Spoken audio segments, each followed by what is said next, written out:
হজ যারা কষলা না একলনে মনে দিকে হজও করিয়া বাড়াই দিয়েছে। তো বিশেষ করিয়া কইতাম চাই আর আপনারা কিতা কইতে চাইন যে তারা হজ করিয়া বাড়াইতরা না হজ করাই যাইতরা।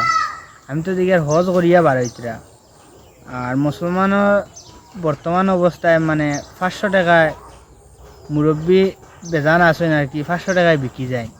তো আপনারা এর মাঝে কিতা কইতে চাইন যে 500 টাকায় এরা বিক্রি যায়নি না কিতা না আমরা হিমন্ত মামার বাপ মনলে হিমন্ত মামার নাই মনলে বাপ হইবার চেষ্টা করতারা আর কি এরা সারা একলগে যদি বাপ হইতে এক মানিয়া সারা বাপ নি তারা।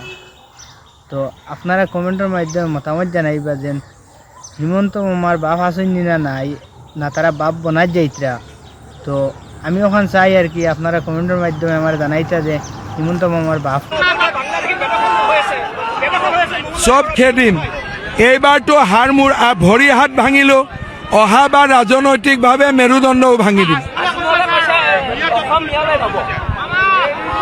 আজমলে হওক গৌৰৱ গগৈ হওক অসমীয়া মানুহৰ আগত থিয় হ'ব নোৱাৰে। এই দিন পাৰ হৈ গ'ল। এতিয়া প্ৰেছত বাইট দি নহ'ব। মই 1.5 লাখ বিঘা মাটিৰ পৰা খেদিলোঁ, কোনোবাই কিবা কৰিব পাৰিলে নেকি? গতিকে মই প্ৰেছত বাইট দি কাম নকৰোঁ, মই হাতে কামে কৰা মানুহ। ধন্যবাদ।